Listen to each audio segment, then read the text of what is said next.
Here in this passage, the author illustrates how hunger is the best sauce, how hunger makes someone aggressive, excited, and energized, how the hungry seagull jumped into action at the sight of food, forgetting for a moment that he was afraid to fly. The author says he cried, begging her to bring him some food. Gaul, coal, oh, she screamed back derisively. It meant as the hungry seagull made a loud cry, begging his mother some food, the mother bird screamed back. Screamed back, we mean responded. It responded to her son, but derisively. Derisively, we mean in a ridiculous manner. It meant she regarded her son as stupid, but he kept calling plaintively. Plaintively means very sadly, sorrowfully. He made an appeal for food. Then suddenly the bird made a joyful scream when he saw his mother flying towards him with a piece of a fish in her beak. As the mother bird came nearer, the young seagull got excited. Then the writer says, when she was just opposite to him, she halted, her wings motionless. All on a sudden, the mother bird made a halt. She stopped. Even if the fish in her beak was almost within the reach of her son's beak. The lines in the passage are, he waited a moment in surprise, wondering why she didn't come nearer, and then, maddened by hunger, he dived at the fish. When the mother bird made a deliberate stop, the urge for food, hunger, in the young seagull became doubled. He was tempted, maddened to see his favorite food within his reach, and couldn't control himself.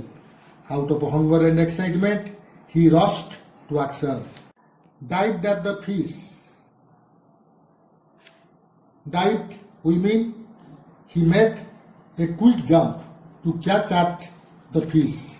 For a while, he forgot everything, even the fact that he was unable to fly.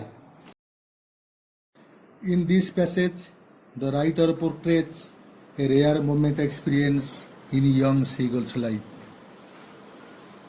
He presents a big fact, how sometimes a big achievement is made on the spur of the moment, how sometimes risk becomes the only reality, how in a situation like do or die, the bird overcomes his fear psychosis. Finally, the writer describes here how all family members accompanied him to celebrate his success, his first flight, his victory over his initial cowardice. The author says, with a loud scream, he fell outwards and downwards into space. Then a monstrous terror seized him, and his heart stood still. He could hear nothing. You see what happened then? He jumped to catch the fish, but didn't know how to fly. The author says, a monstrous terror. A monstrous terror means a horrible, a terrible fear that grabbed him. For a moment, he was in shock and stood still and found himself in a helpless position. But soon he felt a newfound ability in him. His feathers opened, his wings supported him, and he started to fly.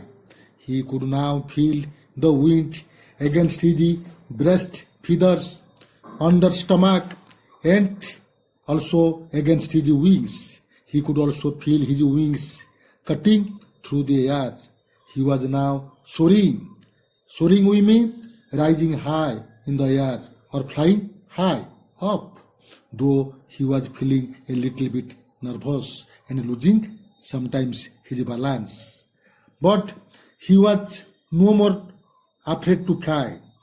At this hour of time, his mother swooped him past. Swooped means moved quickly downwards through the air to encourage him. She also made a loud noise with her wings, and the young seagull responded it with a scream. Then his father, his brothers, and his sister all came flying around him. The author says they came flying around him, curveting and banking and soaring and diving. Curveting means performing a series of jumps. The family members all screamed out of joy and excitement. Then they all celebrated the occasion of the young seagull's success of making his first ever flight and his victory over his cowardice. In the last page, the author delineates how there was a marked change in the young seagull's mental attitude, how he became a changed bird, forgetting his past, that he once was unable to fly.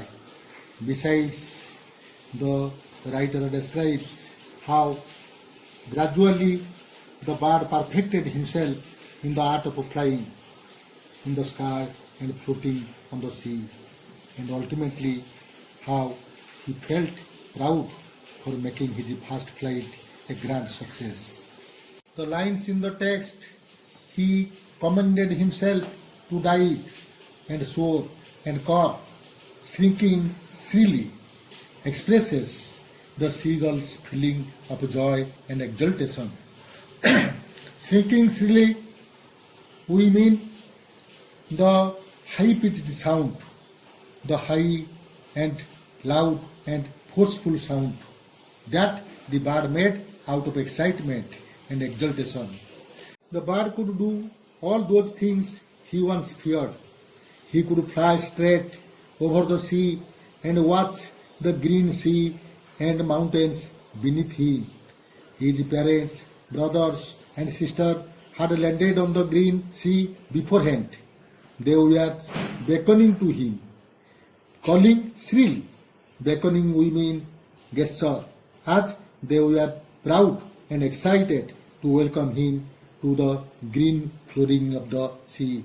When he first stood on the sea, his legs sank into the water, and he screamed with fright.